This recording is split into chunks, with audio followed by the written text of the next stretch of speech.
questions, right? The minute we stop asking questions and we feel we're presenting, we're going to talk a lot about what we do. So Simon says this. If you're drawing with me, draw 3 circles on a piece of paper. I'm a master artist, as you will see very quickly. Now what he says is in these circles are one word. What, how, and why. What, how, and why. What's interesting about that is regardless of what kind of business or what organization we run, every business out there knows what they do, yes? What do? You sell real estate, right? What do? You help a buyer into a home, a seller out of a home. That is what we do. Some companies, actually really good companies, know how they do it, right? What do I uniquely do? How do I do it such that you're going to win when working with me? That's the how of every business. Some companies get that very, very well. In fact, we learned that, right? In our industry, they spend a lot of time, good companies spend a lot of time teaching us our unique value proposition, right? Your USP, or what's unique to you. What's going to happen when they hire you. That's how you do what you do. But very few companies in America talk about why they do what they do. What's interesting is corporate America is changing, yes? You look at the top-rated companies in the country right now, economically, financially, they have heart again, right? The Apples, the Zappos, the Amazons, the Starbucks, they actually have a forward-facing heart. They share their mission, they share their vision, they share their values and beliefs. They share why they do what they do. And what happens? Wow, customers get connected. Customers get connected. See, we very often start our listing conversation with, this is what we do, this is what we do, this is what we do, this is how I do it, this is how I do it. And we never talk about why. So great, right? What do you do with that? Here's the issue. This is biologically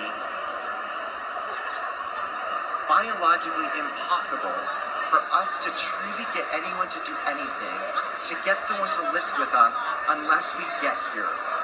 And here's why.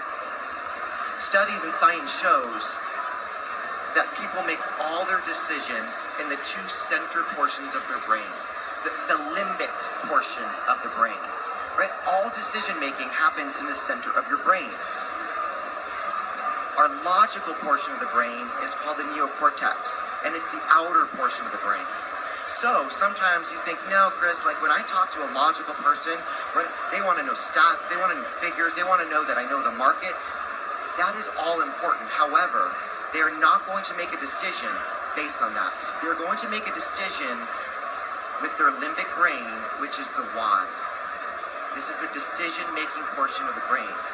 So, have you ever gone out on a presentation and you think you nailed it, right? You knew every house that they had been to. You knew all the stats. You knew when it sold. You know for how much. You left thinking, I nailed it. Like, that was awesome. You're going to call me tomorrow, and I got that listing. So you go to bed, you wake up the next morning, your phone doesn't ring. That's weird. You go to bed, you wake up the next morning, your phone doesn't ring. That's double weird. And what do? So you pick up the phone, and you call that seller, and they say, you know what, I was going to call you. We loved you. You were great. You were really great. We're pretty sure, we know you could sell the home, but we liked the other agent. We connected better. The other agent, and this happened to me, right? This is when I started reading this book. The other agent could be ridiculously inferior, and it didn't matter, because it didn't matter what they do or how they did it. In fact, I have lost listings to agents that don't know what they're doing or how to do it. But they connected on the why. So as we go into that listing presentation, understand, unless we start with why, show them how, and then talk about what, it is really hard to get them to decide to list with you. Make sense? Cool. All right, so let's talk through the main tenets of our listing presentation. So I'm gonna actually take you through our presentation today. The first thing that you need to understand, and we need to understand, is if you're there if you are presenting, you realize you have a 60% chance already that they're listing with you. Because NAR says 60% of sellers interview one person. 80% of sellers interview only two. So congratulations, stop stressing out, you probably have the listing. And knowing that gives us more confidence going in, which is what we need. I start the presentation with just a few questions, and I think those questions are critically important. We start with asking a simple question: what is your goal for this meeting? What is your goal for this meeting? What do you want to accomplish by meeting with me? Because oftentimes they don't know.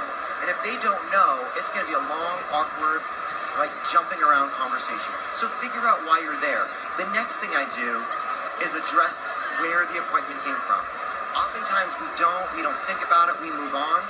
But addressing where it came from and getting common ground is critically important. So for instance, if it came from a referral, you should mention that 3 or 4 times. Why? Because we need to remind them that a friend of theirs referred you. A friend of theirs is a friend of yours, and that's why you're sitting in front of them. Now what happens if it didn't come from a referral? Maybe it's an internet lead. Acknowledge that, right? So, it's interesting that we're sitting across from each other, and you found me online. We're going to talk later about how that happened and why that's so important when choosing an agent. Establish the fact that maybe it was an internet lead, but clearly you're doing something right on the internet to have that appointment. Because sometimes you might be going up against someone that was a referral, yes? And they're just an internet lead. You don't want to lose that listing based on the fact that it wasn't a referral. So acknowledge that, establish value. Let's say it's an ISA. Who uses inside sales agents here? A couple? Okay, perfect. Now, if it was a cold call, sometimes that's not a huge connection to that seller, is it? However, establish value, create doubt. It's interesting. We got connected because one of my team members called you. We do that every single day. We do that for new business, but we also do that for your home, for your business. So acknowledge where that appointment came from, establish value, right? Create some doubt. Create doubt that probably isn't happening outside of your team or your organization. Make sense? Along the way, if you have questions, feel free to raise your hand. The next thing I do is I literally pull out the NAR statistics, right? Share with them. And that script looks like this. I wanted to share something with you. I'm a student of the industry, right? I'm a student of this industry. And I actually believe that more of us need to be. Our industry is changing. Our industry is changing, and most agents aren't changing with it. What am I doing? Establishing value, creating some doubt. Most agents aren't changing with it. But here's what we know. We know what's most important to a seller. So let me ask you, what is most important to you, right? What is most important to you? And they're going to tell you. Anyone know what's most important to sellers for NAR? It's not shocking. It's finding a buyer for their home, right? Interestingly enough, 40% of sellers said the most important thing for their agent to do is market and find a buyer for their home. Now, be careful, because I do not want to get into a 20, 30, 40-minute conversation about marketing. Why? Because I probably won't win that. There's going to be someone coming in behind you that will do something fancier, prettier, more expensive. It doesn't matter. We will not win that war always. So I'll address the fact that NAR says 40% of sellers, right? 40% of sellers want me to find a buyer for their home. And the cool thing is I understand that and I do that. Why? Because I research my industry. The next 3 things is timing of a sale, help preparing their home for sale, and pricing. So at that point in the conversation, I let them know that we break down our conversation into three main parts, and we call them the 3 Ps of our listing presentation. It's pricing, preparation, and positioning. Pricing, preparation, and positioning. By positioning, what do I mean? Marketing, exposure. We just call it something slightly different. because it's going to be strategic pricing, right? Strategic positioning, strategic preparation of their home. So at this point, I will talk about the strategies we use.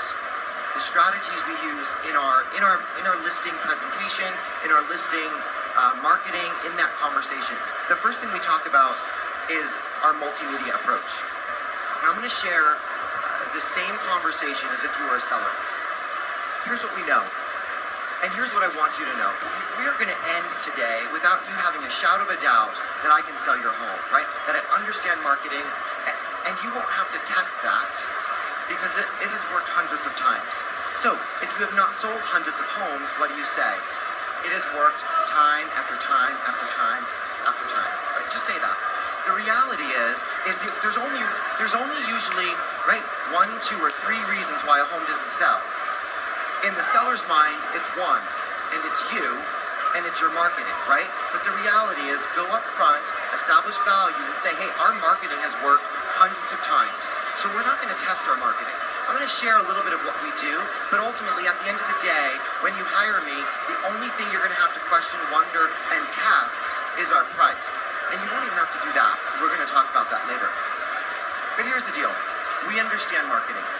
We understand marketing at a very high level. In fact, we understand it like corporate America understands it, because we are selling a product. It's your home. Interestingly enough, people buy in 3 distinct ways. 3 distinct ways. Did you know that? In fact, you buy a certain way. I just don't know how you buy yet, but we can figure that out. Some people are kinesthetic. They love to touch and feel, like they need to feel it. And when they do, they buy it. Some people are auditory, right? When they hear something, they connect with it and they will buy it. And some people are visual. When they see it, they will buy it. Now, there are hundreds of buyers out there for your home. I just need to know that what I do connects with every single one, regardless of how they buy. Most agents don't realize we have to hit all 3 of those. We do. Establish value, create some doubt. So how do we do that? Well, digital, right? Digital photography, is there anything better for visual people? No. So we are going to kill it in the digital world for you. We can go into detail if you wish about where we are and the hundreds of sites that we're marketed on and the luxury photography. But just know we connect incredibly well with a digital or visual buyer. Question. Feel it and? The 3. Kinesthetic, auditory, visual. Yes. So visual, we're going to nail that for you. Auditory, what's interesting is we didn't connect from 9 to 11, did we? No, because I was on the phone from 9 to 11. I am in my office every morning making calls. Why? Because people buy in an auditory way. If I'm not willing to pick up the phone and make calls and talk to people about your home, I'm going to miss some buyers. People buy in an auditory way. So believe me, like, I'm going to know how to sell your home in an auditory way. The last is kinesthetic, right? Some people are just going to have to come in here, feel and touch, and, right, walk through your home. And clearly, we're going to make that happen. However, kinesthetic's interesting because print media is an incredibly kinesthetic experience. So a lot of agents will come in here and say, hey, print is dead. Print is dead. And you know what? Mass media print is. Pretty much, mass media print is dead. So we don't do that. However, strategic print is not. And we use that. So we use visual, we use auditory, right? And we use kinesthetic. What's interesting, if you don't yet believe that, think about any other company, right? Take real estate out of the equation. Nike gets this at a very high level. So what I do here is pull a company that is close to home, right? Nike's in Portland. I'm in Portland. Everybody knows Nike. So I said, Nike does this incredibly well. They roll out a new shoe. What happens? Well, you turn on the TV and you see a visual display of this amazing shoe, right? Then you hop in your car, you turn on the radio. All of a sudden, you hear an ad for Nike's new product. You go to the doctor's office. You're flipping through a magazine. What's there? A print, right? A print advertisement for that shoe. Why? Nike doesn't know who you are. All they know is they want you. So whether you're going to